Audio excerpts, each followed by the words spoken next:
तुमच्या सर्वांना वंदन करते. आजचा विषय खूप मोठा आहे आणि त्यातही प्रवचनाला सुरुवात उशिरा झालेली आहे. 6ला सुरुवात होणं अपेक्षित होतं, पण पहिला खूप वेळ गेलेला आहे, त्यामुळे माझी परीक्षा आहे एवढ्या मोठ्या 21 समाजी ग्रंथ आणि थोड्या वेळात तुमच्यापुढे त्याचा विषय मांडायचा. तरी समर्थ आहेत आणि ते त्यांची कृपा केली आणि माझ्याकडनं व्यवस्थित सांगून अशी मी इच्छा झाली. आजच्या प्रवचनाचा विषय आहे 21 समाधी, याला जुना राजकोट असं म्हणतात. सध्या समर्थ जे सातारा विद्यापीठ आहे तिथे परीक्षेला हा ग्रंथ ठेवलेला असल्यामुळे बऱ्याच लोकांना हा ग्रंथ माहिती तरी झाले की जुना राजकोट किंवा 21 समाधी हा समर्थांचा ग्रंथ आहे. एक मिनिटामध्ये त्याची गमतीची गोष्ट सांगते. ज्या वेळेला या पुस्तकावर मी लिहायचं असं ठरवलं होतं आणि ढवळे प्रकाशांनी माझी सगळी पुस्तकं प्रकाशित केली, तर ढवळे काकांना सुद्धा हा ग्रंथ माहीत नव्हता आणि ते म्हणले की आमच्या दुकानामध्ये बरीच लोक येतात आणि ते विचारतात जुना राजकोट आहे का. तर ते म्हणले आम्हाला असं वाटायचं जुना राजकोट याचा अर्थ आपल्या घरात एखादं जुनं पुस्तक पडलेलं असतं, जुना ग्रंथ असतो, तर माझ्या दुकानातला जुना असलेला ग्रंथ म्हणजे राजकोट. आणि तो दाखवला की ती लोक नाही म्हणायची, त्यामुळे मला आम्हाला ग्रंथ माहीतच नव्हता. आणि मग मी लिहिते असं म्हटल्यानंतर त्यांनी येऊन आपण मला सांगितलं की तुमचा हा ग्रंथ आम्ही प्रकाशित करू. सांगण्याचं कारण की जुना राजकोट किंवा 21 समाधी हा कोणाला माहीत नसलेला ग्रंथ, पण आता त्याचा बऱ्या प्रमाणामध्ये प्रसार होतो आहे. थोडंसं आपण या ग्रंथाचं स्वरूप बघूया काय आहे. समर्थांनी त्यांच्या सुरुवातीच्या काळामध्ये म्हणजे जेव्हा त्यांच्या ग्रंथ लेखनाला सुरुवात केली त्यावेळेचा हा ग्रंथ पहिला निर्माण झालेला आहे असं आपल्याला म्हणता येईल. तसं त्यांच्या कुठल्याच ग्रंथामध्ये त्यांच्या कुठला आधी कुठला नंतर असा काही संदर्भ आपल्याला सापडत नाही.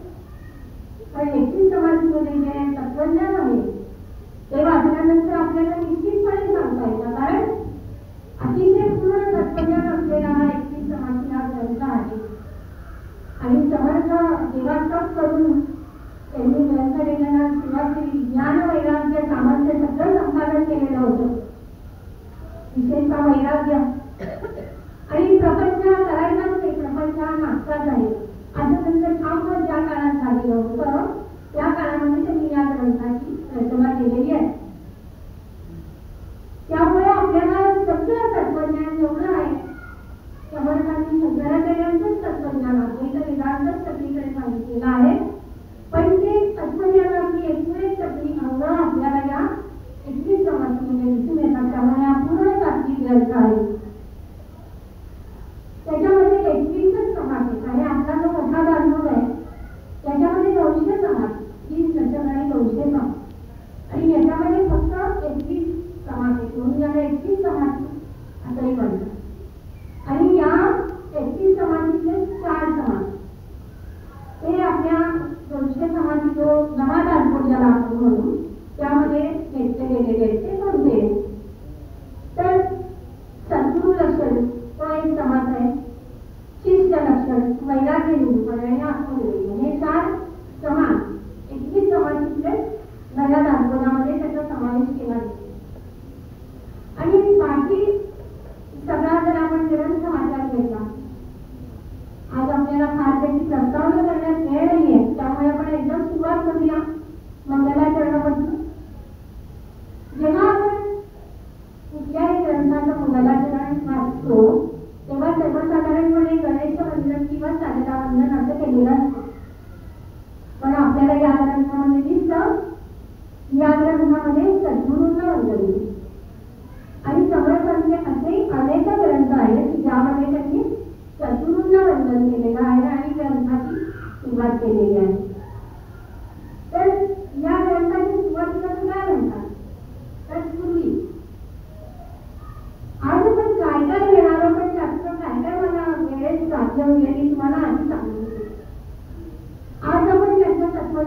तर विषय जगतील जगाला हात लावणारच. परंतु या 21 समाज या ग्रंथामध्ये 3 समाज अत्यंत महत्वाचे की जे प्रत्येक मनुष्याला वाचलेच पाहिजे. आणि ते कोणते आहेत तर समर्थांचा आणि श्रीरामाचा झालेला संवाद. त्या समाजाचं नाव आहे गुरु शिष्य संवाद आणि तो 16वा समाज तो आपण घेणार आहोत नक्की. कारण यामध्ये समर्थांनी श्रीरामाबरोबर चक्क भांडण केलं आणि ते कसं आहे ते आपल्याला सांगताय. दुसरा जो समाज प्रश्न अत्यंत महत्वाचा आहे की जो वाचायला पाहिजे तो म्हणजे रघुनाथ चरित्र आणि तो 15वा समाज. आणि त्यामध्ये समर्थांना ज्या श्रीरामाने दर्शन दिलं त्या श्रीरामाचं हुबेहूब वर्णन अगदी मस्तकापासून पायापर्यंत सर्व अवयवांचं हुबेहूब वर्णन. पण ते वर्णन वाचल्यानंतर आपल्यासमोर श्रीरामांची वेगळीच सगुण रूपात आपल्याला वेगळं दर्शन तेही आपण वाचलं. आणि तिसरा अत्यंत तत्वज्ञानाच्या दृष्टीनं महत्वाचा असा समाज जो आहे तो पूर्ण समाधान. पूर्ण समाधानामध्ये काय आहे की गुरु शिष्य समाजासमोर बसले आणि गुरु शिष्याला ज्ञान देतात. ज्ञान म्हणजे आत्मज्ञान देतात की समाधी अवस्थेपर्यंत कसं पोहोचायचं हे त्यांनी ज्ञान दिलेलं आहे. त्यावेळी जी गुरु शिष्यांची स्थिती असते ती या समाजामध्ये पूर्ण बदल केलेली आहे. आपण सगळे आपण शिक्षक आहोत. आपली एवढी साधना उपासना पण नाही की आपल्याला खरोखरच्या समाधी अवस्थेचा अनुभव मिळू शकेल. पण हा समाज वाचताना निश्चितपणे आपल्याला वेगळा आनंद होतो. आपल्याला शब्दांनी जे वाचतो आपल्याला अनुभूती नाही पण शाब्दिक जे आपल्याला ज्ञान कळतं ते वाचून सुद्धा आपल्याला समाधान करतं. आणि असं वाटतं की थांबूया हा ग्रंथ इथेच थांबवा. पण तसं नाही आहे. श्रीरामाचं दर्शन भेटायचं आपल्याला तर हे 14, 15 आणि 16 हे 3 समाज आहेत ते आपण वाचलेच पाहिजे आणि ते ज्ञान घेण्याचा प्रयत्न बऱ्यापैकी करावा. आपण आता पहिलं मंगलाचरणाची जाऊया. सद्गुरू स्तवन करून समर्थांनी सुरुवात केली आहे. समर्थ काय म्हणतात या ग्रंथामध्ये मनोनीपणे निर्भुजले स्वामींच्या परी विसरले ऐक्य रूपे स्वयंची जाळे पदार्थ. समर्थ हे सद्गुरूंच्या चरणी त्यांच्यापाशी पूर्णपणे एकरूप झाले. ते म्हणतात की त्या परमात्मा स्वरूपाशी एकरूप होऊन गेले आणि त्यांच्या कृपेनं म्हणजे सद्गुरूंच्या कृपेनं द्वैत संपून मला अद्वैताची प्राप्ती झालेली आहे. आणि ऐक्य रूपे स्वयंची जाळे म्हणजे आम्ही दोघं जण एकच झालेलो आहोत.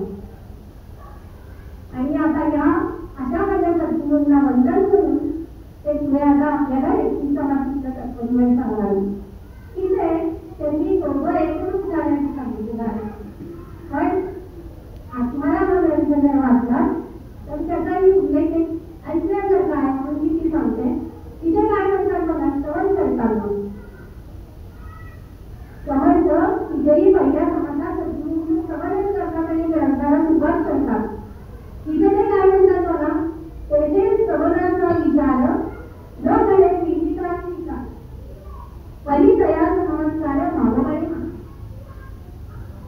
तिथे तुम्ही याच्याही पुढे जाऊन ते काय म्हणतात की जर सद्गुरूंना वंदन करायचं असेल तर तिथे 2 जण असतात. एक सद्गुरू आहे आणि शिष्य आहे की जो नमस्कार करणार आहे सद्गुरूंना म्हणजे द्वैत आहे तिथे. पण ते म्हणतात की आता मी तर एकरूप झालं त्यांच्याशी इथे द्वैत नाही आणि नमस्कार तुम्ही कसं करू. जर इथे 2 नाही एकच आहे तर नमस्कार कसा करायचा. म्हणून ते म्हणतात की भावबळाने नमस्कार करायचा. ही कल्पनेनं मी समजतो की मी सद्गुरूंच्या पासून वेगळा आहे आणि या कल्पनेने त्यांना नमस्कार आणि ते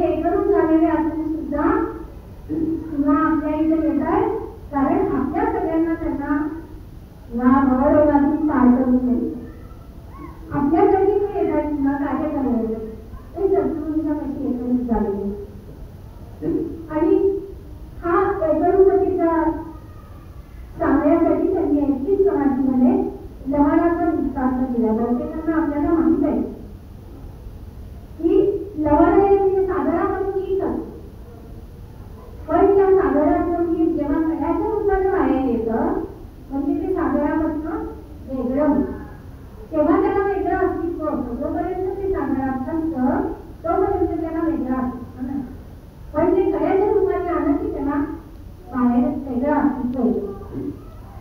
मग त्याला पुन्हा जेव्हा तो सागरातच जाऊन मिळेल तेव्हा म्हणजे त्या विकासा करा, तेव्हा तो सागराची पुन्हा येतो. तसं ते म्हणतात की आपण सगळेजण त्या परमात्म्याशीच वेगळं असतं, त्या परमात्म्याचंच आपण स्वरूप आहोत, पण त्या परमात्म्यापासून आपण वेगळं होतो म्हणून आपल्याला जीव किंवा जन्म प्राप्त होतो. सर्वांसाठी तर तुम्ही म्हणताय तुझ्या विरोधे जीवितवान, की तुझा विरोध झाला, मला तुझ्यापासून मी बाजूला गेलो, राम झालो म्हणून मला जन्म प्राप्त झाला. नंतर आपण ऐकतो आणि अशी एकरूपतेची भावना आपल्याला त्यांच्या या मंगलाचरणामध्ये दिसते. आणि समर्थांनी दासबोधामध्ये सुद्धा सांगितलंय की प्रत्येकाला सद्गुरू हा करायलाच पाहिजे. सद्गुरूशिवाय मोक्ष मिळणं कल्पांची शक्य नाही. त्यांची ओळी अशी सद्गुरू मिळणं मोक्ष पाहावा हे कल्पांची. मग अशा सद्गुरूंचं वंदन सुरुवातीला त्यांनी केलेलं आहे आणि अशा सद्गुरूंच्या बरोबरचा जो संवाद आहे तो आपण चांगला पाहिजे. आता बघा, सद्गुरू म्हणजे उपनिषदांनी अशी एक व्याख्या सांगितली की ब्रह्मवेद ब्रह्मत्व भवति, म्हणजे जो ब्रह्म जाणणारा आहे तो ब्रह्म सोडून राहतो. आणि इथे समर्थ सद्गुरूंचं स्मरण करताना म्हणतात की मी वेगळा नाहीच, जो आत्मज्ञानी झाला तो ब्रह्मवेद झाला. आणि अशा अर्थानं जीव ब्रह्मैव न, जीव हा ब्रह्मच आहे. अद्वैताचा हा ब्रह्म सिद्धांत आहे. ब्रह्म सत्यम जगन्मिथ्या, जीव ब्रह्मैव न, यांच्यामध्ये वेगळेपण नाही. आणि समर्थांनी सुद्धा दासबोधामध्ये अनेक ठिकाणी सांगितलेलं आहे त्या ब्रह्मामध्ये ब्रह्मची जाण, संसार केला तो उडा.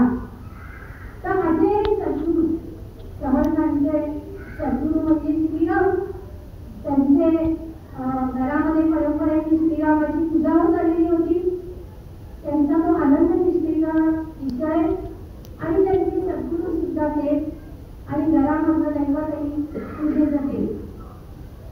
आणि मग अशा श्रीरामाच्या बरोबर ते जेव्हा संवाद करतात, सगळ्या कुठल्याही समर्थांचं कुठलाही ग्रंथ या सर्व ग्रंथांच्या मध्ये जो अगदी टोकाला पोचलेला आहे, अतिशय त्याचं वर्णन करताय की याच्यापेक्षा वेगळं श्रेष्ठ काही नाही असा समर्थ आणि श्रीराम यांचा संवाद आहे. आपण तो बघून पुढे जाऊया. सुरुवातीला म्हणजे काय म्हणतात बघा, अत्यंत सुंदर होते.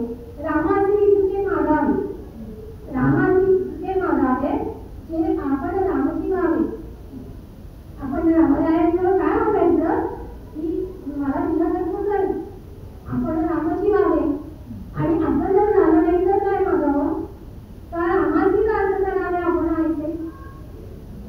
पण हे फक्त समर्थच म्हणू शकतात, आपण नाही असं श्रीमंत, कारण आपली योग्यता पण नाही.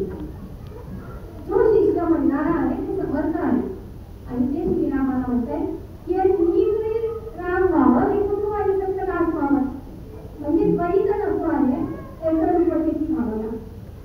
आणि रामाला एवढं परवड्याने म्हणणारे समर्थांचे काही सोडून. आणि पुढे ते काय म्हणतात बघा, तू ऐसा का मीचा असो ना, त्याहून लगे आम्हाची जग, तुझ्यात माझी दासपण आनंद. एकरूपतेची भावना आहे. आणि ते म्हणतात की तू आहेस तसा तुझी असेल. श्रीरामाला म्हणतात ना प्रत्यक्ष परमेश्वराला की तू आहेस तसा तुझी असेल, त्याहून आम्हाला इतर काही नाही. आणि मग हे सगळं झाल्यानंतर ते काय म्हणतात बघा श्रीरामांना, तू राज्य सांडून या गावात जा. ते म्हणतात श्रीरामाला की अरे पितृवचन पाळण्याकरता, कारण त्यांना स्वतःवरचे वनवास घडला ना, त्यामुळे पितृवचन पाळण्याकरता तू राज्य सोडून विरक्ती पत्करली, वनवास पत्करला. तरी आम्ही तुझे ती राहतो आणि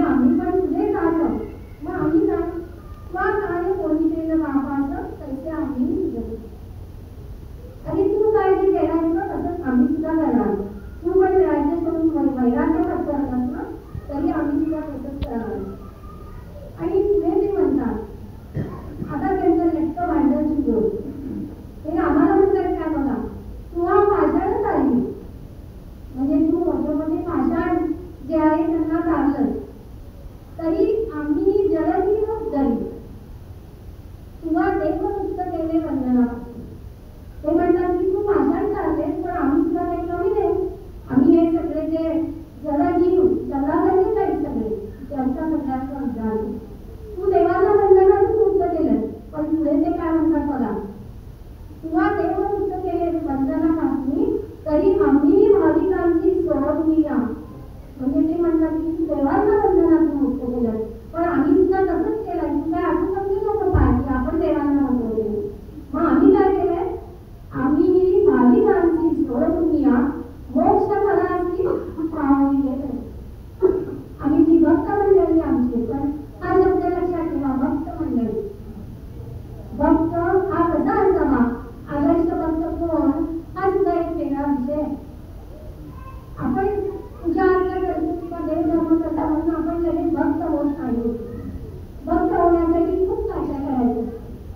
म्हणून ते म्हणतात की आम्ही काय केलं, जी भक्त मंडळी होती, भाविक मंडळी होती, त्यांना आम्ही सगळ्यांना मोक्षपद प्राप्त करून दिलं. त्यांना आता पुन्हा जन्म मरण्याचा पेढाच सापडणे नाही. पुढे काय म्हणतात, तुला जरापर्यंत केली, तू जन्म आणि मृत्यू या योगांचे दूर केलं, ते मुळीच नाही आमच्याकडे. आमच्याकडे ती मुळी नाहीच आहे, कारण आम्ही सगळ्यांना मुक्तच केलंय ना, जन्मामध्ये आमच्या इथे नाही. आणि पुन्हा ते म्हणतात, तू राजा 11 वर्ष. याचा अर्थ काय, रामाने 11 वर्ष राज्य केलं आणि नंतर त्यांनी राज्याचा त्याग केला. पण समर्पित ते काय म्हणतात, पुढे पोहोचून संख्या 11 वर्ष राज्य केलं तरी आम्हाची संख्या नाही, आम्हाला अशी बोलतातच नाही. याचा अर्थ काय, जोपर्यंत समर्थांचं सगळं नाव आहे, जिथे आपण सगळेजण वाचतो, अभ्यास करतोय, तोपर्यंत समर्थ आहेतच आहेत. आणि त्यांचं राज्य आपल्या सगळ्या भाविकांच्या मनावर आहे. आणि अशा दृष्टीने त्यांना बोलतातच नाही. हा किती वर्ष चालेल समर्थांचा सगळीकडे अभ्यास त्याला बोलतात. आणि म्हणून ते म्हणतात, तू फक्त 11 वर्ष राज्य केले, आमची बोलतात. म्हणजे रामापेक्षा आपण किती काम करता असं दाखवायचं त्यांचा हेतू आहे. आता पुढे तर ते छान म्हणतात. ते काय म्हणतात मला, तुला पुरी देवी ऐकूया. पुरी म्हणजे अयोध्या. आणि ते म्हणतात की तू सगळ्या अयोध्या वासियांना सगळ्यांना मुक्त केलं. तुला पुरी देवी ऐकूया, आम्ही वैकुंठीच्या 12 वाटा करुणी मांडीला वाटा तयार. अरे रामायणा, तू फक्त अयोध्येच्या लोकांनाच मुक्त केलं, त्यांनाच फसवलंच वैकुंठाला, म्हणजे अयोध्या. पण आम्ही काय केलं, आम्ही वैकुंठीच्या 12 वाटा भक्तांना मोकळ्या करून दिल्या आणि त्या सगळ्या 12 वाटांनी भक्त गेले. आणि आम्ही भक्तीचा बाजार म्हणला. आणि हे सगळं झालेलं आहे, या दोघांचा संवाद चाललेला आहे. रामायण काय करताय तो त्यावेळेला, समर्थ रामायणाशी बोलतायत आणि रामायण त्यांच्याकडे बघून दिसते, गाड्याच्या दारात असतायत. ऐसे बोलत की रामदास, हे सगळं बोलणं झालं. निगडे सर्वस्व उदास, वैभव वाटेल यांचं कटपटाचं. हे जे बोलणारे समर्थ होते ते कसे होते, पूर्ण वैराग्य त्यांच्या अंगी निर्माण झालेला असं होते. त्यांना सगळे भोग किंवा अधिक सगळं जगाचं सगळं तुच्छ वाटतं, कटपटा जमा झालाय आणि पूर्ण वैराग्याने बनलेले असे समर्थ हे सगळं श्रीरामाशी बोलतात. आता काय केलं असेल श्रीरामाने, जो गरज काढला तो या ओळीमध्ये श्रीरामाने काय केलं, ऐसे बोलणे ऐकले, रामे मंद हास्य. रामाने त्यांच्याकडे बघून मंद हास्य केले. धावून या हृदयी धरिले आपल्या. त्यांनी पटकन धावत जाऊन आपल्या या भक्ताला दासाला आपल्या हृदयाशी पडलं. आणि जेव्हा परमेश्वर, प्रत्यक्ष परमात्मा परमेश्वर त्याच्या भक्तांना जे आलिंगन देतो त्याच्यापेक्षा जगामध्ये दुसरं मोठं नाही. पूर्ण समर्थ बनून पाहू. आणि पुढे त्यांनी अजूनही वर्णन केलेलं आहे, पण आपण महत्वाचं वर्णन घेऊन पुढे जाऊ. ज्यांना उत्सुकता लागली त्यांनी मला समज वाचावं. अशा प्रकारे सद्गुरूंशी एकरूप झालेले असेल समर्थ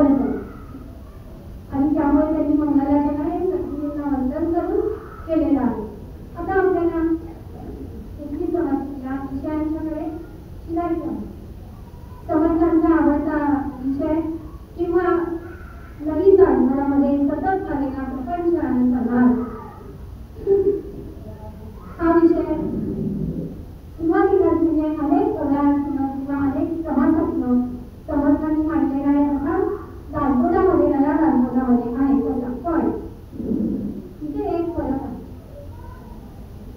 21 समाजी जेव्हा त्यांनी ग्रंथ लिहिला तेव्हा त्यांनी पूर्ण वैराग्य धारण केलेलं होतं. त्यामुळे प्रपंच करूच नका असं त्यांचं सांगणं होतं.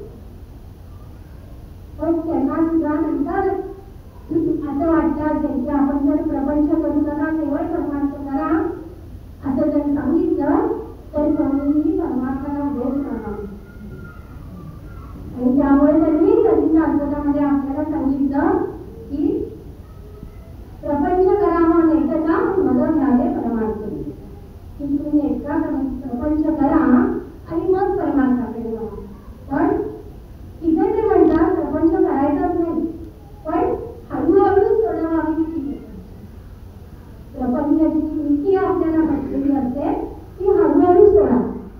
पण प्रपंच कसा आहे ते म्हणतात मला प्रपंच म्हणजे उदास नागवण. प्रपंच म्हणजे उदास नागवण आणि प्रपंच म्हणजे परमार्थ उडवण. परमार्थाला उडवून टाकणारा नाहीसा करणारा असा प्रपंच. आपण त्यांनी कितीतरी वेळा सांगितलं की आपण सगळे प्रपंचित आहोत, प्रापंचिक आहोत, प्रपंचामध्ये होणारे आहोत. मग याच्यापेक्षा अजून का प्रपंचामध्ये आपण जे बुडालेलो आहोत ते कसे बुडालेले आहोत ते सांगण्यासाठी त्यांनी यामध्ये इतकी उदाहरण दिली की आपल्याला वाचताना सुद्धा अंगावर शाळा आहे. ते काय म्हणतात बघा. प्रापंचिक लोकांचं वर्णन करताना दासबोधामध्ये या 21 समाजामध्ये ते काय म्हणतात की जशी एखादी गाडी उकिरड्यात बसते आणि ती तिथे सगळे सोय होते उकिरड्यात बसून तसा मनुष्य प्रपंचामध्ये बसून सोहळे ऐश्वर्याचे होते. म्हणजे आपल्या प्रपंचाला त्यांनी उकिरडा असं म्हणते. आणि गाडी जशी असते तसे आपण त्यामध्ये प्रपंचामध्ये गुंतलेला आहोत आणि ते सोहळे होत आहोत. याच्या पुढे जाऊन तर अजूनच ते काय म्हणतात बघा. काही नाही आपल्या मनात आलं म्हणून हातामध्ये सुरी घ्यावी. मनात आलं म्हणून हातामध्ये सुरी घ्यावी आणि सुरीनं तासून बोटाची लेखणी करावी. कोणी करेल का असं? सुरीनं तासून बोटाची लेखणी करावी आणि असं करून तुम्हाला त्या बोटाची लिहिता येणार नाहीये. पण हे अशक्य आहे. म्हणजे कसं प्रपंचामध्ये तुम्ही गुंतून राहणं हे अगदी वाईट तऱ्हेचं हे आहे. तर याच्यातून तुम्हाला बाहेर पडेल आणि हे जसं अवघड आहे तसंच प्रपंचातून बाहेर पडणं सुद्धा तुम्हाला अवघड आहे. आणि अजून पुढे तर काय म्हणतात बघा. किंवा तिथे तुम्ही असंही म्हणू शकता किंवा 2 तास तरी आपलं असं आपण कधीच करणार नाही म्हणजे होतही नाही. तसाच प्रपंच सुद्धा मिथ्या आहे, होता आहे. जगन मिथ्या शंकराचार्यांनी सांगितलंय त्यामध्ये तेच ते प्रपंच हा होताच आहे. पण आपल्याला दिसतो आपण सगळे प्रपंचात आहोत त्यामुळे आपण स्वतः मानत नाही. असो पुढे त्यांनी काय सांगितलंय बघा. ऊस आपण जसा खातो आता ऊस फक्त आपण खातोच की नाही. मग इथे ते म्हणतात ऊस खायचा नाही तर डोळ्यात खोवायचा. कोणी करेल का असं? खायचा ऊस कोणी डोळ्यात खोसेल का? पण तो डोळ्यात खोचावा किंवा नारळ समजून स्वतःचा कपाळ मोक्ष करून द्या. प्रपंचात गुंतणे असं आहे. इतक्या वाईट तऱ्हेनं आहे. आणि ही उदाहरण काय आहे ही सगळी उदाहरणं वाचून जो वाचणारा आहे किंवा भक्त आहे त्याच्या मनामध्ये विरक्ती किंवा वैराग्य निर्माण व्हावं. पण आपण वाचतो आणि सोडून देतो. आपल्या मनामध्ये काहीही वैराग्य निर्माण होत नाही. आणि म्हणून त्यांनी 21 समाजामध्ये एक टीप दिली आहे की ज्याला असं वाटेल की आपण वैराग्य धारण करावे, ज्याला असं वाटेल की आपण वैराग्य धारण करावे त्यांनी कुणालाही काही न सांगता उचलून चालू लागावं. कुणालाही सांगायला गेला तर पुन्हा तुम्ही त्या प्रपंचामध्ये अडकून पडण्याची शक्यता असते. मनात आलं उठा आणि आहे समजण्याची त्या प्रपंचामध्ये आणखी करू नका असं आपल्याला स्पष्टपणे सांगितलेलं आहे. आणि पुढे आपल्याला एक सूचना पण केली की प्रपंच सोडा परमार्थ करा, पण परमार्थना नव्हे सोपा, परमार्थना नव्हे सोपा, ज्ञान मोठी व्यर्थची बाबा, जरी होय ईश कृपा. जर परमेश्वराची कृपा झाली तरच तुला परमार्थ करेल किंवा तरच तुला परमार्थ करेल. म्हणजे आपण नुसतं परमार्थ करतो म्हणून सुद्धा उपयोग नाही, तर आपल्याला परमेश्वराची कृपा ही पण आवश्यक असते. परमेश्वराची कृपा कधी प्राप्त होईल की तेव्हा आपण खरा भक्त बनू. विनोबाजींनी एक खूप सुंदर उदाहरण दिलं. ते म्हणतात की पर्वतावर पाऊस पडतो आणि पर्वतावरचं पाणी वाहून जातं, पण पर्वतावर काही ठिकाणी खड्डे असतात आणि त्या खड्ड्यामध्ये पाणी साठतं आणि त्या साठलेल्या पाण्याचं सरोवर बनून जातं, कारण ते खड्डे रिकामे असतात. तसं जर आपलं अंतःकरण रिकामं असेल परमेश्वराला हात देण्यासाठी किंवा देण्यासाठी, जर तुमचं अंतःकरण रिकामं स्वच्छ शुद्ध असेल तर तुझे परमेश्वर सामर्थ्य होईल. पण जर तुझे अहंकारच भरलेला असेल, मी पण भरलेला असेल, तर त्याची कृपा वाहून जाईल. त्याचा पावसाचं पाणी पर्वतावरनं वाहून जाते आणि जिथे रिकाम आहे, जिथे खड्डा आहे किंवा मोकळी जागा आहे तिथेच ते साठतं. तसं तुमचं अंतःकरण शुद्ध असेल तर तिथे पाणी साठेल. ती कृपा म्हणजे परमेश्वर कृपा होणं ही पण गमतीची गोष्ट नाही. त्याच्यासाठी आपल्याला चांगला भक्त बनणं अत्यंत आवश्यक आहे. चांगला भक्त होण्यासाठी काय करायचं? चित्तशुद्धी आणि वैराग्य. परमार्थ करताना चित्तशुद्धी ही अत्यंत महत्वाची सांगितलेली. काय करायचं? चित्तशुद्ध करायचं म्हणजे काय करायचं? ते काय भांडण एखादं की आपण घासून नक्कीच करू आणि आणखी परत तत्वज्ञान किंवा अध्यात्म हा प्रत्येकाने आपला आपण अभ्यास करायचा विषय बाहेर शिकून नाही. आपलाच आपण विचार करायचा, आपल्या अंतःकरणात काय काय आहे शोध घ्यायचा. आणि शोध घ्यायला लागल्यानंतर आपल्याला असं जाणवेल की जे सगळे विकू म्हणतात शत्रू 6 विकार आहेत, त्यातले अनेक विकार आपण तिथे साठवून ठेवलेले आहेत. कुणाच्या विषयीचा तरी राग आहे, कुणाच्या विषयीची तरी आशया आहे, कुठल्या तरी गोष्टीचा आपल्याला मोह झालेला आहे आणि ते सगळं आपण इकडे साठवलेलं आहे. त्याचबरोबर सगळ्यात मोठा परमार्थाचा अडथळा आहे तो वासना. वासना म्हणजे इच्छा. आपल्या वासना कधी प्रसन्न होणाऱ्या सतत वासना वाढतच असतात आणि त्याही आपण आपल्या अंतःकरणामध्ये कायम साठवून ठेवलेलं असतं. मग हे आपल्याला शुद्ध करायचं तर हे सगळं बाहेर काढून टाकायचं पाहिजे. मी एक गोष्ट वाचलेली नेहमी सांगते, कदाचित तुम्ही ऐकलेली असेल सर्वांनी, पण आपल्याला वाचना या कशा काढायच्या त्याच्यासाठी ऐकलं पाहिजे. एक साधू महाराज असतात आणि एका मनुष्याला जीवनाचं रहस्य समजावून घ्यायचं आणि तो सगळीकडे हिंडत असतो की मला जीवनाचं रहस्य समजावून सांगा, पण त्याला कोणीच सांगत नसतं. आणि तो मनुष्य योगायोगाने या साधू महाराजांच्या समोर येतो. ते बसलेले असतात झाडाखाली आणि तो म्हणतो की मी खूप ठिकाणी फिरून आलो, मला जीवनाचं रहस्य कोणी सांगत नाहीये, तुम्ही सांगता का मला जीवनाचं रहस्य? तर साधू महाराज त्याला एकदा बघतात आणि म्हणतात की खरंच तुझा आलाय का? तर नुसता आलाय तू असं विचारलं. नाही, मला खरंच आला, मला जीवनाचं रहस्य समजावून सांग. पण त्याच्यासाठी तुला एक गोष्ट केली पाहिजे. तो म्हणतो का? मी जे सांगेन तुला ऐकलं पाहिजे. हो ऐकीन, काय सांगणार? ते म्हणजे मीच विचारून तू न म्हण, मी ज्या गोष्टी सांगेन त्या तुला न गुंतवता ऐकल्या पाहिजे. सांगा लवकर, कारण त्याला घाई झाली आहे जीवनाचं रहस्य समजेल. आणि मग साधू महाराज म्हणतात की इथे एक विहीर दिसली तुला, त्या विहिरीवरती पाणी भरणार.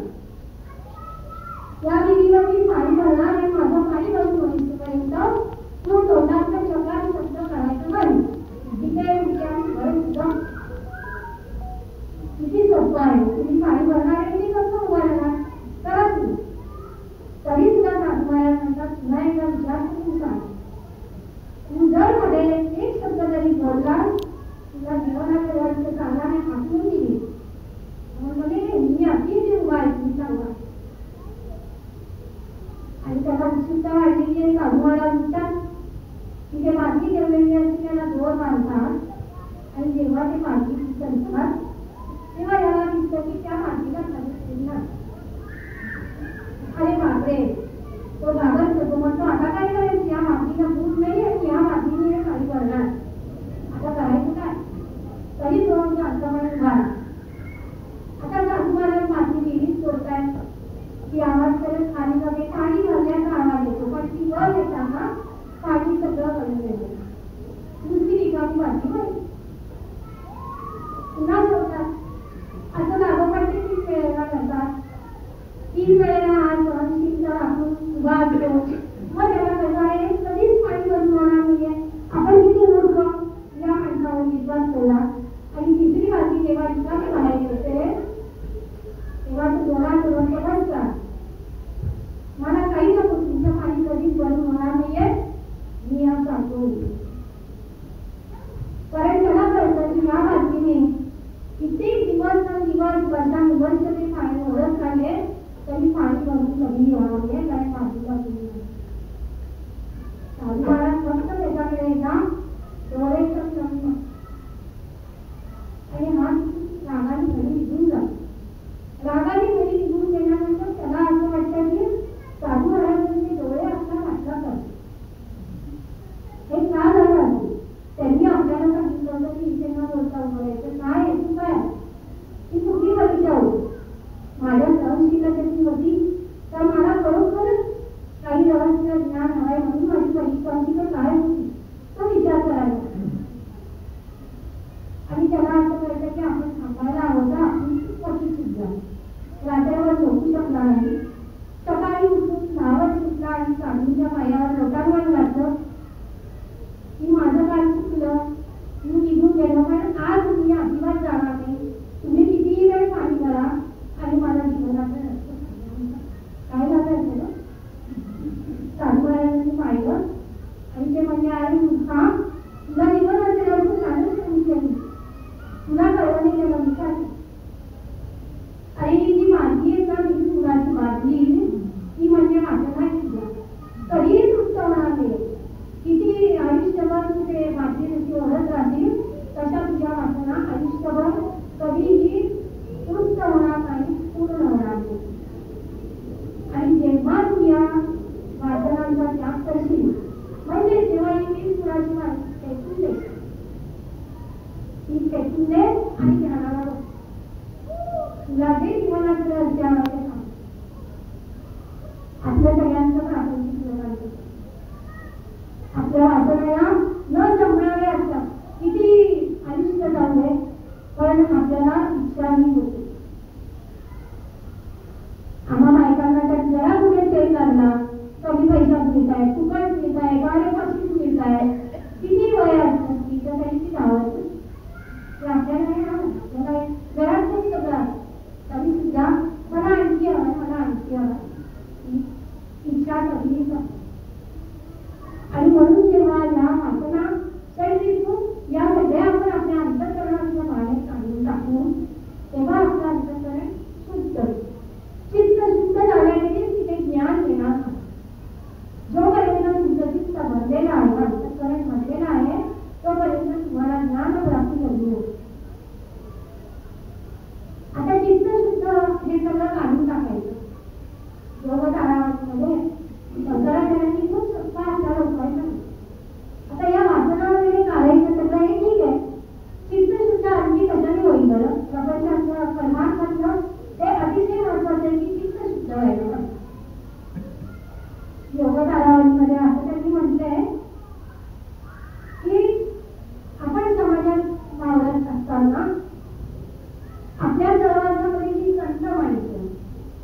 अंतरामध्ये जागाल तेव्हा तुमचा त्याच्यासाठी आपण करून बघा, त्याच्यासाठी आपल्याला वेगळं काही करायचं. पण दुसऱ्याच्या आनंदात आपला आनंद शोधणं आणि दुसऱ्याच्या दुःखातही आपण सहभागी होणं ही अत्यंत अवघड गोष्ट आणि मनुष्याला कधीही समजतो. कारण याला दुसऱ्याचा आनंद वाटतात नाही. आपल्याला हवं सगळं आपल्याला हवं असते. पण त्यांनी हा सोपा मार्ग सांगितलेला आहे की ह्या दोन मार्गाने तुम्ही जर गेला तर तुम्हाला निश्चितपणे तुमचं अंतःकरण शुद्ध होईल. पण चित्तशुद्धीमध्ये काय अजून येतं? चित्तशुद्धीमध्ये अजून येतं की नित्य वस्तू विवेक आणि निष्काम कर्म. म्हणजे जे जे कर्म करायचं ते कुठलीही इच्छा न करता ज्याचा जरा सांगावं वाटते. नुकतेच रामगीता हे पुस्तक प्रकाशित झाले आणि रामगीता म्हणजे श्रीरामांनी लक्ष्मणाला सांगितलेली गीता आपल्याला वाचायला सुद्धा खूप अवघड जाते, कळायला अवघड जाते. कारण तिथे पहिल्याच सुरुवातीच्या काळात सुरुवातीच्या भागामध्ये श्रीरामांनी कर्माचा त्यागच करायला सांगितलं. कर्म करूच नका, कर्माच्या त्यागाशिवाय तुम्हाला आज ज्ञान प्राप्त नाही होत ते समजा. आणि मग तिथे लक्ष्मणाला ते सांगतो आपल्याला नाही. लक्ष्मणाने काय सांगायचे म्हणतात की वेदविहित कर्म करावी असं वेदांनी सांगितलेलं आहे. पण वेदविहित कर्म म्हणजे कोणती कर्म हे लोकांच्या लक्षात येत नाही आणि म्हणून कर्माचा त्याग हा केलाच पाहिजे. कुठली कर्म करायची? निष्काम कर्म करायची. आणि त्याच्यासाठी त्यांनी एक सुंदर उदाहरण दिलं आहे की पूर्वीच्या काळामध्ये लोक यज्ञयाग वगैरे करत असतात आणि यज्ञयाग केल्याने तुम्हाला पुण्य प्राप्त होईल किंवा तुमच्या ज्या इच्छा करून तुम्ही काही करत असता ते सगळं तुम्हाला प्राप्त होईल. उदाहरणार्थ पुत्रासाठी केला, घरासाठी केला, राज्यासाठी केला तर यज्ञ केल्यामुळे सगळ्या गोष्टींची तुम्हाला प्राप्ती होते असं सांगितलेलं आहे. आणि म्हणून ते म्हणतात की वेद जेव्हा तुम्हाला असं सांगतात की यज्ञयागाची कर्म करा तर त्या कर्मांनी तुम्हाला फक्त पुण्य प्राप्त होईल, आत्मज्ञान प्राप्त होणार नाही. आणि समर्थांनी पण सांगितलं आहे जेवढा तुमचा पुण्याचा साठा आहे सुश्रुत संतांची तसंही देतील. पुण्याचा साठा आहे तोपर्यंत तुम्हाला जेवढी पुढे खालीपर्यंत ढकलून देतील. पुन्हा जन्म पुन्हा मृत्यूच्या काय करायचं. मग श्रीरामाने तिथे उपाय सांगितला आहे. त्याचं उत्तर दिले असं वेळा कारण वेळ नाही आपल्याला. पण तुमच्याकडून प्रश्न टाकून ठेवले जे विचारात नाही तुम्ही प्रश्न विचार करावा, उत्तर सापडले तर शोधून घ्यावं. जर ह्या कर्मांनी आपल्याला पुण्य संचय होतो, आत्मज्ञान प्राप्त होत नाही तर आत्मज्ञान प्राप्तीसाठी कोणती कर्म करावी हा प्रश्न आपल्या मनात तिथे उभा राहतो. आणि आपल्याला समजलं की आपल्याला काहीच कळलं नाही आत्मज्ञान आपण आत्मज्ञान प्राप्तीसाठी काय आपण दानधर्म करतो, तीर्थक्षेत्री जातो, गोरगरिबांना मदत करतो, सगळं आपण करतो आणि आपल्याला फक्त पुण्य प्राप्त होईल. पुण्याचा साठा वाढेल पण आत्मज्ञान प्राप्त होईल. मग आत्मज्ञान प्राप्त तुम्ही काय करायला हवं ते उत्तर शोधा. आपण ते शोधू आमचे मग पुन्हा एकही समस्येकडे जाऊया. ज्ञानप्राप्ती. कारण प्रपंच आणि कर्मांत झाल्यानंतर आपल्याला श्रीरामांनी ज्ञान सांगितले.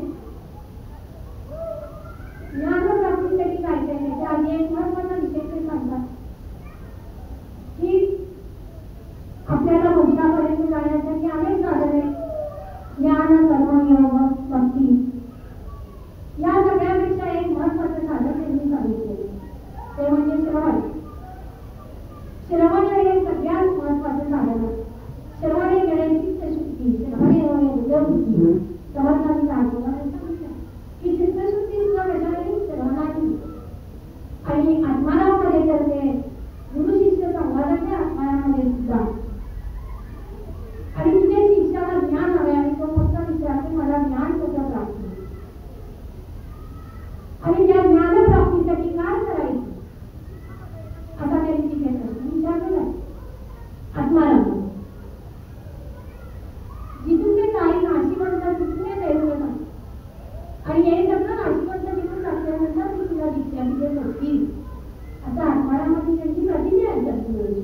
तसंच 31 समाजामध्ये सुद्धा त्यांनी म्हटलं की मी जर तुला हे जे सांगतो आहे ते सगळं तू करशील, सद्गुरूंच्या वचनामुळे की ते सगळं तू करशील तर मी तुला शिकून आला आणि मग हे सगळं करण्यासाठी तुला श्रवण हे केलंच पाहिजे. जे सकळांचे साधनांचे काळ जेणे पाहिजे पहिलं पाहिजे जेणे साधने आकार साधक ते सिद्ध झाले सिद्ध झाले ते हे जाणले. ते जर साधन समजा असेल तर ते श्रवण हे साधन आहे आणि त्यांनी काय करावे अध्यात्म निरूपण मनन करिता समाधान दिले आणि श्रवण केल्या क्रियापालके सत्कार असं त्यांनी त्यांच्या अनेक ग्रंथात आपल्याला सांगितले. आणि त्यासाठी आपल्याला या 21 समाजामध्ये एक सुंदर रूपक त्यांनी सांगितले. वैद्य आणि त्याचा नवरोगी असं एक सुंदर रूपक सांगितले. ते काय बघा ते वैद्य म्हणजे आपली सद्गुरू, वैद्य म्हणजे सद्गुरू जो भवरोगी आहे तो म्हणजे आपण प्रापंचिक आपल्या वैद्यांच्याकडे औषध घेणार. औषध कुठलं आहे? ज्ञान. आणि सत्य कुठलं आहे? त्याला नुसतं औषध घेऊन भागत नाही, त्याला प्रत्येक पाळावं लागतं. उपासना आणि सर्वात महत्वाचं म्हणजे निपणाचा त्याग जो आपल्याला आयुष्यभर जमत असतो. कारण प्रत्येक गोष्ट मी केली आपण काही आपण एक मोठे शून्य सगळं कोण करतो? सगळं आपले सद्गुरू परमेश्वर करतो, तो परमात्मा. त्याच्या इच्छेप्रमाणे सगळं होतं, आपण काही होतो. मग पथ्य आहे मीपणाचा त्याग आणि उपासना. आणि सुपथ्य काय बघा? अहंकार आणि अहम हे सुपथ्य आहे. पण आपण जे नवरोगी आहोत, जे आपण सद्गुरूंच्याकडे जातो म्हणजे आपले काय केलं त्यांच्याकडे आपण औषध घ्यायला जातो, ते आपण औषध त्यांनी किती दिलं तरी आपण पथ्य पाळत नाही, आपण उपासना करत नाही, निपणाचा त्याग करत नाही. त्यामुळे प्रपंचाला सोडलेल्या सगळ्या या नवरोगांना सद्गुरू औषध देतात. पण सगळ्याच जणांमध्ये लागू पडतात. जे खरे भक्त आहेत तेच दूर राहतात आणि जे खोटे भक्त म्हणजे केवळ काहीतरी नाटकीपणाने करणारे असतात, रोज करणारे असतात. समर्थांची जे 21 समाजामध्ये खूप छान एक गोष्टी दिली. ते जेव्हा सगळं तत्वज्ञान सांगतात तेव्हा त्यांना कल्पना की आपण खूप अवघड तत्वज्ञान सांगतो, आपल्याला जायचं अवघड तत्वज्ञानामध्ये 4 देवांकडे जायचं आहे. तर ते म्हणतात की जे श्रोते आहेत ज्यांना हे ऐकून त्रास होतोय किंवा जे डगमगतात किंवा हे काय करते अवघड सगळं आम्हाला काही कळतच नाही, त्यांनी उठून जा. स्पष्ट म्हणलंय त्यांनी की त्यांनी काही आजारा बसून काही उठून जा आणि जे डगमगणार नाही त्यांनीच बसून शेतीच्या बसून. आता आपल्याला ज्ञानाकडे आता ज्ञान म्हणजे काय? पाहावे आपण ज्ञानावर ज्ञान अशी समजण्याची व्याख्या आपण पाहिजे म्हणजे काय करायचं? सगळ्यांना टीव्हीवरची स्वामी समर्थांची मालिका बघतात किंवा बघत असतील नसतील आणि त्यांची ती शिष्या असते काय तिच्या नावाची विचारले अशी का असतात त्या म्हाताऱ्या नाव काय आठवले तुम्हाला? हा तर ती एकदा समर्थांना विचारते की तुम्ही सगळ्या तुमच्या शिष्यांना ज्ञान देता, मला पण ज्ञान दे. तेव्हा समर्थ तिला काय सांगतात नाही का तुला ज्ञान हवंय ना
किंवा पायऱ्या आहेत त्या समजून आहे. आता ज्या अवस्था सांगितलेल्या आहेत जागृत, स्वप्न, सुषुप्त आणि तुरीय.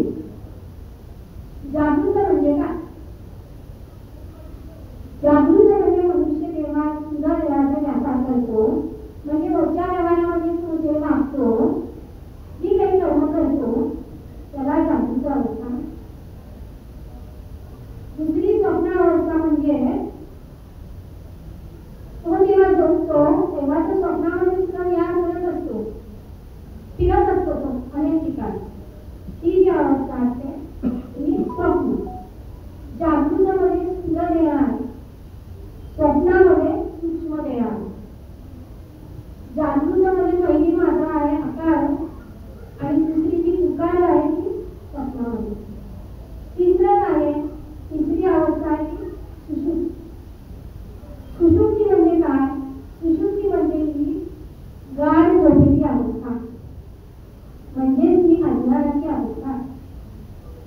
आणि ही जी सुषुप्तीची अवस्था आहे तिथे मनुष्याला काहीच म्हणजे काहीच नसतं. ही पूर्ण रिकामी अवस्था आहे. पण त्या तिसरी म्हणजे सुषुप्ती आहे ती कार्याची अवस्था. तिथे सूक्ष्म रूपांना वाटणा सूक्ष्म रूपाने, आणि त्या जर सूक्ष्म रूपांना त्या अवस्थेमध्ये वाटणा शिल्लक राहिल्या तर तुमच्या महाकारण देहामध्ये जाताना त्या तुमच्या पुन्हा जन्माच्या साठी कारण होतात आणि पुन्हा जन्म प्राप्त होतो. आणि जर तिथे त्या वासना राहिल्या नाही, त्या वासनाचा तिथे नाश झाला तर तुम्हाला महाकारण देह प्राप्त होतो, म्हणजे मुक्ती मिळते. म्हणजे सक्षम हे पर्यंत समजायला अवघड आहे तत्वज्ञान, पण हे कळल्याशिवाय आपल्याला देतो. गंमत अशी आहे की आजपर्यंत सगळा अभ्यास करत असताना इथली समाधी समाजाचे सगळे तत्वज्ञानाचे ग्रंथ अभ्यास करताना, शंकराचार्यांचा अभ्यास करताना, उपनिषद वाचताना सगळीकडे या चार अवस्था आणि समर्थांनी याला पुढे जाऊन आधी पूर्वची अवस्था माहिती सांगितली आहे. हे सगळं असं खूप लक्षात राहिलेलं होतं आणि असं वाटत होतं की आपल्याला बऱ्यापैकी कळायला लागणार तत्वज्ञान बऱ्यापैकी. आणि जेव्हा रामदेवाचा अभ्यास केला तेव्हा कळलं की अरे काहीच नाही. कारण श्रीरामांनी सगळ्या लोकांचं गुण ओळखलेला आहे. तो कोणता? तर प्रत्येक मनुष्याला असं वाटत असतं की आपण शहाणे आहोत आणि आपल्यापेक्षा शहाणं कोणी नाही, मला सगळं समजतं, मला तुम्ही सांगायची गरज नाही, या घराने प्रत्येक मनुष्य आवडतो. आणि म्हणून श्रीरामांनी सुषुप्ती ही तिसरी अवस्था आहे, अज्ञानाची अवस्था आहे, तिला अत्यंत महत्व दिलेलं आहे. जी मकार मात्रा आहे, ओंकार आहे, त्या मकार मात्रेला त्यांनी महत्व दिलेलं आहे.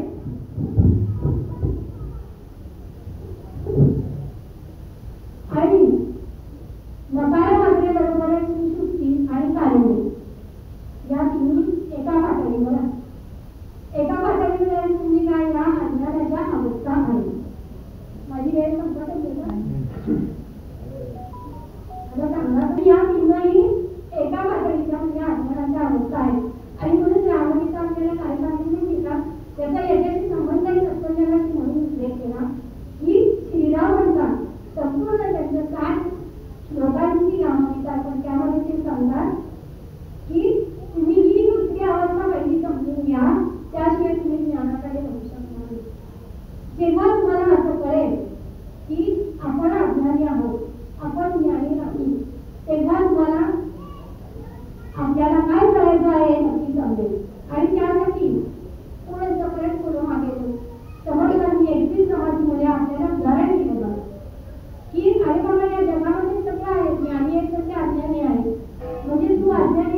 झाडं असलेली पण आहेत, वाट आहे तशी आडवाट आहे, चांगली माणसं आहेत तशी रांगडी माणसं सुद्धा आहेत.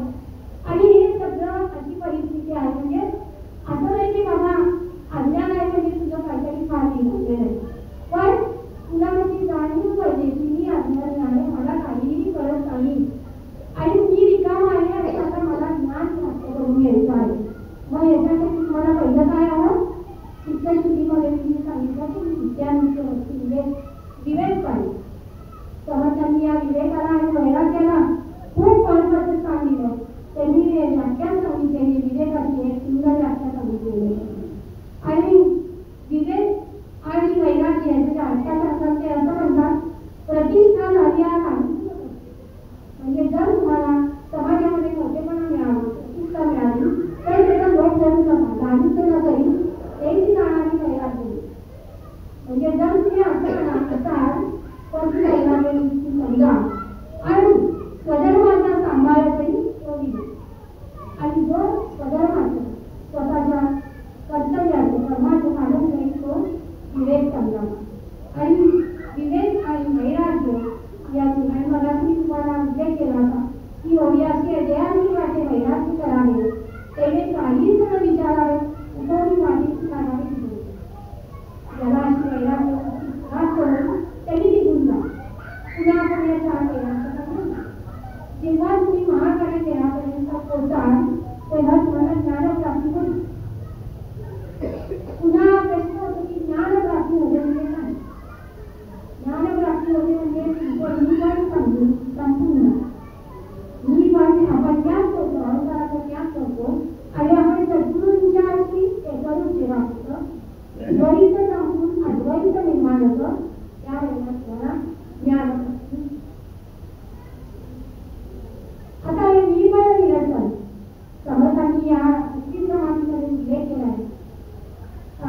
दासोळामध्ये ज्या समाजात वैराग्य निर्माणमध्ये उल्लेख की दासोळी या दासोळात निर्गुण केल्याची म्हणा, म्हणजे मी पण याचं निर्गुणन कसं करायचं ते बरंच सांगितलेलं आहे.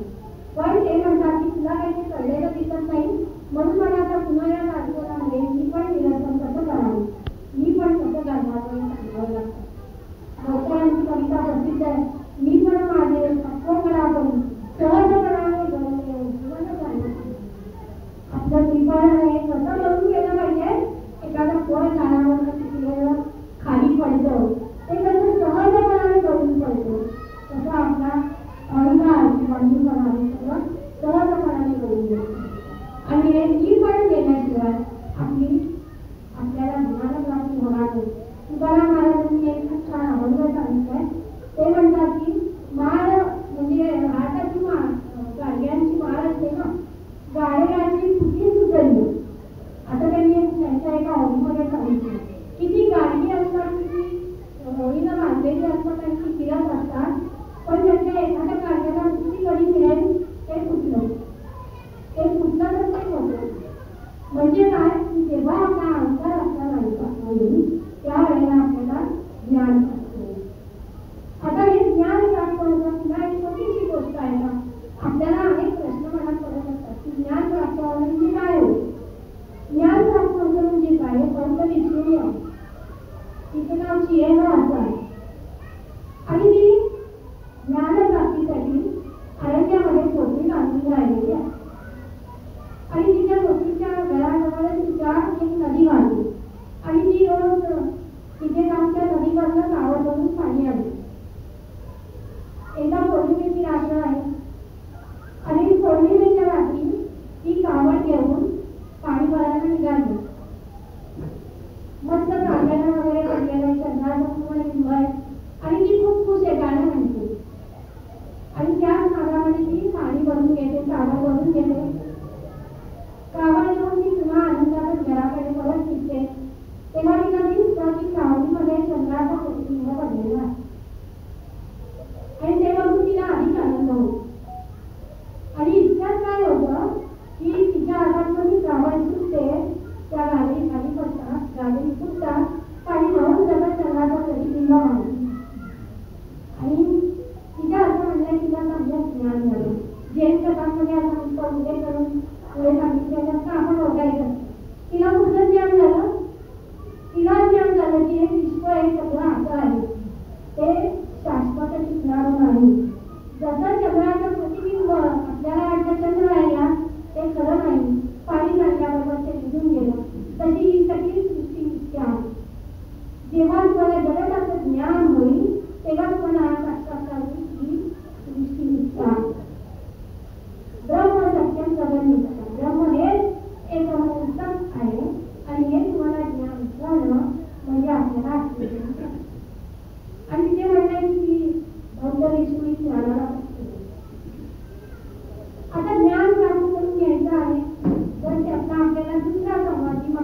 समाजामध्ये केवळ नाही आत्मज्ञान कसं प्राप्त होतं, ज्ञान प्राप्त कसं होतं, हा केवळ खूप विषय मोठा आहे.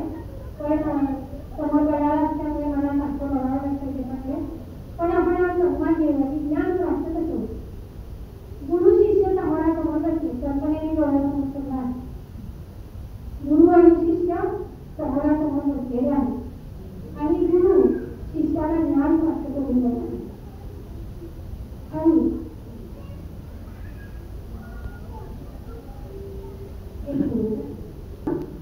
बोलवणी राहिले निवांत, दोघं जण समोरासमोर बसलेले आहेत. बोलवणी राहिले म्हणजे आपण ते बोलत नाही येत काही, दोघं एकमेकांची मनं बसले. बोलवणी राहिले निवांत, विचार घेता शब्दार्थी आले. झाला संवाद बेतरीत उभयता एकही झाली. काही शब्द न बोलता त्यांचा संवाद सुरू झालेला आहे. आणि तो बसायचे बघा, दोघंही जण एकमेकांच्याकडे टकलावून बसतात. गुरु आणि शिष्य समोरासमोर बसले आणि एकमेकांच्याकडे टकलावून बसतात. नेत्री टकवता महाग, परंतु काही दोघं जण डोळ्याशी डोळा घेऊन बसतात पण काही बोलत नाही. देहबुद्धीची भ्रांती पुरवून गेली. दोघांची देहबुद्धी आहे ती पूर्णपणे नाहीशी झाली. आणि पुढे डोळे एकमेकांच्याकडे टकलावून बघत असल्यामुळे काय झालं, पाठी पाठेला लागले, म्हणजे पापडी सुद्धा आली. इतके त्यांचे डोळे स्थिर झालेले आहेत. आणि असं झाल्यामुळे त्याने जन्म आवडले, डोळ्यातील डोळ्यांच्या पाणी व्हायला लागले. सद्गुरू शिष्याला ज्ञान अवस्थेची किंवा समाधी अवस्थेची अनुभूती प्राप्त करून देतात, त्याला आत्मज्ञान प्राप्त करून देतात. आपल्याला ही अनुभूती येईल की नाही माहीत नाही, पण शब्दाने आपण त्या अनुभूतीचा अनुभव घेऊया. आणि त्या दोघांच्या डोळ्यातून अश्रू आहे. आणि असं झाल्यावर काय होतं, पुढे बघा, मंद वायूचे संगे मंद वायू म्हणजे कुठला, बाहेरचा वारा आला नाही. समाधी अवस्थेमध्ये जेव्हा साधक किंवा योगी व्हायला लागतो त्यावेळेस त्याचे श्वसन अतिशय मंद होते. मंद वायू म्हणजे त्यांचं श्वसन अगदी सावकाळाच्या पद्धतीनं सुरू झालं होतं. मंद वायूचे संगे दळती असते. पुढे काय झालं, देहाचे स्मरण नाही, विशेष झाले पुढे. दोघांनाही आपल्या देहाचं पूर्ण स्मरणच राहिलं नाही. आत्मज्ञानामध्ये काय होणं महत्वाचं असतं, देहबुद्धीने आत्मबुद्धी करा, मनाच्या श्लोकाचं काय यायचं. त्यामुळे त्यांची देहबुद्धी पूर्णपणे नष्ट झालेली होती. देहाचे स्मरण नाही, विशेष झाले होते. स्वरूपाभास तोही होते. दोघांना त्यांची स्वरूप स्थिती काय आहे सगळं त्यांना काही मानत राहिले, एकरूप होऊन गेले. आणि ते आनंद जरी उडाले, गुरु शिष्यपणा वेगळे झाले, प्रपंच तांडव मोकळे करतात. किती सुंदर वर्णन आहे. ते आनंद म्हणजे दोघांची अशी अवस्था एकत्रित झाल्यानंतर एक वेगळी आनंदाची अनुभूती त्यांना आली. आणि ते त्या दोघं आनंद जळामध्ये बुडून गेले. आणि आनंद जळामध्ये बुडल्यानंतर हा गुरु आणि हा शिष्य असं वेगळं पण सांगितलं. सुरुवातीला म्हणतो रामाची इच्छुके नागाळ, रामाने आपल्यासारखं व्हावं तर आपण रामासारखं व्हावं, तसं गुरु शिष्य पूर्णपणे एकत्रित होऊन झाले. प्रपंच तांडवणी मुक्तने करण्यासाठी लक्षात घ्या, महत्वाचं आहे. 31 समाधीमध्ये सगळं आहे. प्रपंच तर संपला पण परमार्थही काय झालं, प्रपंच तर सोडलेला आहे पण ते एकरूप झाल्यामुळे त्यांना परमार्थ सुद्धा शिल्लक राहणार नाही. कारण सगळीकडे काय, सगळीकडे भरून काय राहिलं नाही, परमार्थ सोडून किंवा सगळीकडे ब्रह्म भरून राहिलेलं आहे, वेगळं काही. त्यामुळे ते एकरूप झाल्यामुळे परमार्थ सुद्धा सुटला, प्रपंचही सुटला आणि परमार्थही सुटला. ऐसे ते तटस्थ रसिकाचारी 4 घटकाचे अशा अवस्थेमध्ये आले. समाधी अवस्थेमध्ये 4 घटकाचे राहिले. उपरी आले देहामध्ये. 4 घटका गेल्यानंतर त्यांना देहाचं भान झालं आणि ते देह आले. परी व सुखाची अंतरी कळा मानली. जरी ते भानावर आले तरी त्यांना ते स्वसुख इतकं मोठ्या प्रमाणावर मिळालेलं होतं की ते त्यांच्या अंतरामध्ये मिसळून गेलं, मिळून गेलं. बोलणे एकंदर सांगितलं. ब्रह्मानंदे करुणी दुर्लभ समर्थांचा जी अवस्था होत्या दुर्लभ झाली. म्हणजे दोघांना इतकी ती आनंदात आहे की त्यांना ब्रह्मानंद परमानंद झाला आणि तुला तुला ते चाललेले आहेत ते पूर्ण स्वामी म्हणून झाले. पुढे समर्थांनी सांगितले की हे जे असं सगळं आहे हे फक्त स्वानुभवी म्हणजे त्यांना हा अनुभव आलेला आहे. तेच हे सगळं जाणू शकतील गेला. बाकीच्यांना हे ज्ञान समजणं अत्यंत अवघड आहे. ऐसे सुखस्तक संगती शरण गेली आणि स्वामी याता यातून वेगळे होती संत संग. अशा तऱ्हेनं आपल्याला हे कशामुळे प्राप्त होईल हे सुद्धा त्यांनी आपल्याला जाता जाता सांगितले आहे की तुम्हाला सत्संग संतांच्या सहवासात राहिल्याने तुम्हाला हे प्राप्त होईल. मला वाटतं अशा तऱ्हेने हा समाधी अवस्थेचा जो अनुभव आहे जेव्हा मी अभ्यास करत होते तेव्हा मला वाटलं की थांबूया ते कारण डोळ्यातनं पाणी येतं आणि असं वाटतं की खूप झाले आता याच्या पुढे काही नाही आणि याच्या पुढे आपल्याला समर्थांना ज्या श्रीरामांनी दर्शन दिलं ते आपल्याला दर्शन घ्यायचं. याच्यासाठी सद्गुरूंच्या चरणी पूर्ण शरणागती आणि म्हणून 21 काय किंवा समर्थांच्या मोठ्या भागवत ग्रंथामध्ये सुद्धा काय सगळीकडे जेव्हा ज्ञान राहिलो ज्ञान मार्गामध्ये अहंकार आहे मीपणा आहे पण भक्ती मार्गामध्ये अहंकार नाही. भक्ती मार्गामध्ये अहंकाराचं विसर्जन होते आणि म्हणून कितीही ज्ञानी म्हणून झालं कितीही त्याला ज्ञान प्राप्त झालं तरी त्याला भक्ती मार्गाकडे वळावंच लागतो. कारण भक्ती मार्गामध्ये पूर्ण शरणागती आहे. तुम्ही तुमच्या सद्गुरूंच्या चरणी पूर्ण शरण जाईल. आपल्याला व्यवहारात सुद्धा असे अनेक अनुभव येतात की आपल्याला प्रपंचामध्ये अनेक अडचणी येतात आणि अशा जेव्हा आपल्याला अडचणी येतात तेव्हा आपण आपल्याकडनं ते सोडवण्याचा प्रयत्न सुद्धा करत असतो. पण जेव्हा आपल्याला काहीही मार्ग दिसत नाही तेव्हा आपण सद्गुरूंना शरण जातो. पण मला असं नेहमी वाटतं की आपण सगळं मार्ग नसल्यावर सद्गुरूंना शरण जायचं ते आपण पहिल्यापासूनच आपल्या सद्गुरूंना शरण राहावं आणि सद्गुरूंच्या वरती इतकी निष्ठा ठेवावी इतका विश्वास ठेवावा की तुम्ही सद्गुरू आहात माझ्या पाठीशी मला काही नाही तुम्ही जे कराल ते मी त्यामध्ये गोंधळेकर महाराजांची एक गोष्ट आहे ते खूप जवळचे भाऊचेच केसर आणि ते म्हणजे पूर्ण महाराज ते झालेले आणि जेव्हा त्यांना आजारपण येतो किंवा चुकी जळते त्यावेळेला त्यांना स्वतःच्या वेदना सहन होत असतात आणि ते महाराजांना म्हणतात की महाराज तुला मला काही सहन होतं काहीतरी करा. तेव्हा महाराज त्यांना विचार की अरे बाबा तुला कोण चुकी आहे मला माहिती आहे पण तू हे शांतपणे आहे आनंदाने कसं सहन करतोय ते मी बघतोय आणि सगळ्या जगाला म्हणजे उदाहरण मिळावं जो भोग आहे तो आपल्याला शांतपणे भोग आनंदाने भोगायचा. तू जर म्हणणार की तुझी एकाच क्षणामध्ये पण तुझी वाईट पण तुझा जो भोग भोगायचा नाही त्याच्यासाठी तुला पुन्हा जन्म घेऊन यावा लागेल. तुझी तयारी आहे का? कारण तुझ्या नशिबामध्ये मोक्ष आहे मुक्ती आहे आणि ती तुला प्राप्त करून देणार आहे. तर तुझा जो भोग आहे तो तू या जन्मामध्ये भोगून जा आणि तो भोगून जा कसा आनंदाने मी सगळ्या लोकांच्या समोर उदाहरण ठेवते की आपले जे शिकलेले भोग असतात कुणालाही भोग शिकलेले सगळ्यांना भोग भोगावे लागतात पण जे आपण आनंदाने सहन करायचे परमेश्वराला भूषण द्यायचं नाही. मी तुझी एवढी भक्ती करतो मग मलाच का झालेलं तेव्हा मी आता तुझी तुझ्या आपण तुझ्या म्हणायचं की तू आहेस माझ्या पाठीशी म्हणून माझं एक दुःख मला सोसवत आहे किंवा माझे दुःख कमी झाले कारण तू माझ्या पाठीशी आहेस तू माझ्यासोबत बरोबर आहेस आणि तुझी कृपा तितकी माझ्या आणि अशी जेव्हा आपण पूर्ण सद्गुरूंच्या वरती निष्ठा ठेवून विश्वास ठेवून आणि सद्गुरूंच्या शिवाय मला कोणी नाही. मी माझ्या वर्गात परवा द्रौपदीचं उदाहरण सांगितलंय की द्रौपदीच्या जेव्हा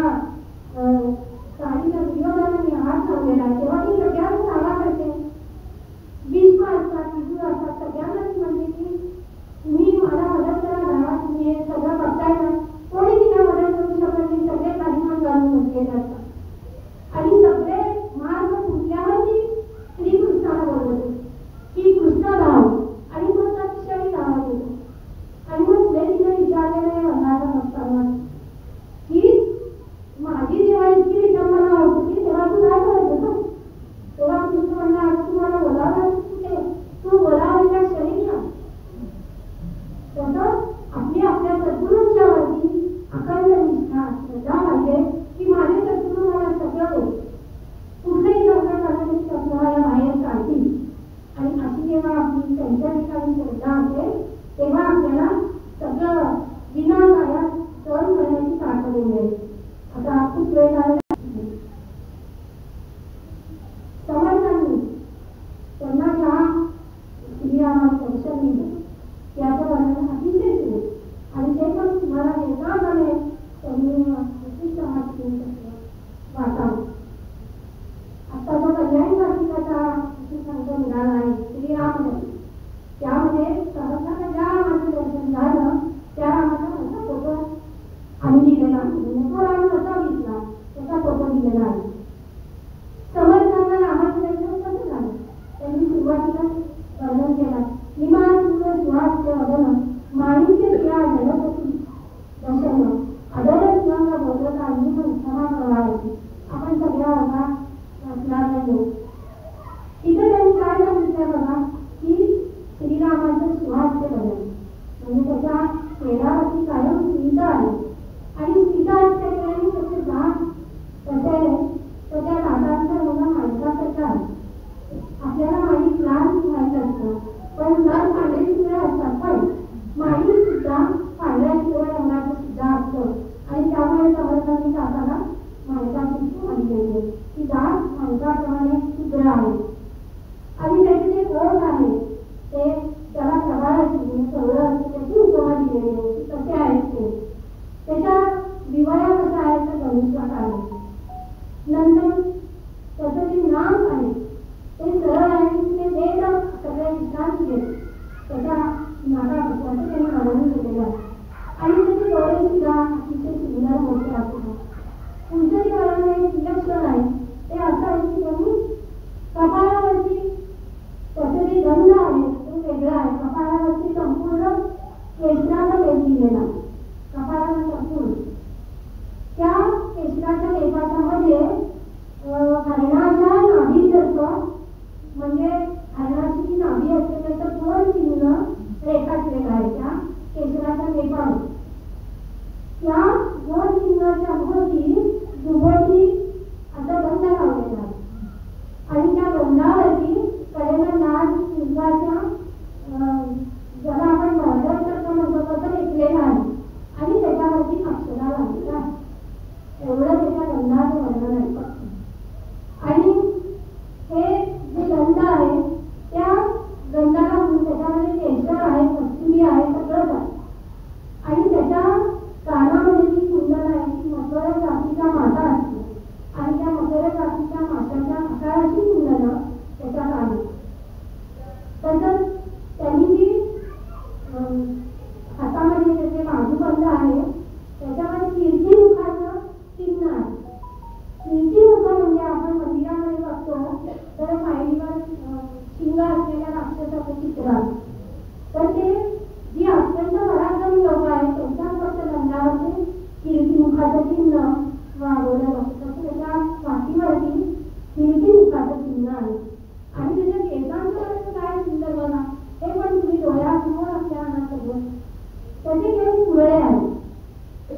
पुढे केसांवरती सुगंधित फुलं त्यांनी वाढली का श्रीरामाने आणि त्या सुगंधित फुलांच्या आकर्षणाने गुंग्यांचे खडे दिले जमा झालेले आणि त्याच्या केसावरती सगळे गुंगे गोळा झालेले. कसं चित्र दिसते बघा श्रीरामाच्या केसांवरती पिवळ्या केसांवरती फुलं आणि त्याच्यावरती गुंगे. आणि आता माझा श्रीराम आहे आणि त्याच्या वस्त्रांचं वगैरे वर्णन आपण एकच महत्वाचं वर्णन की त्याच्या गळ्यामध्ये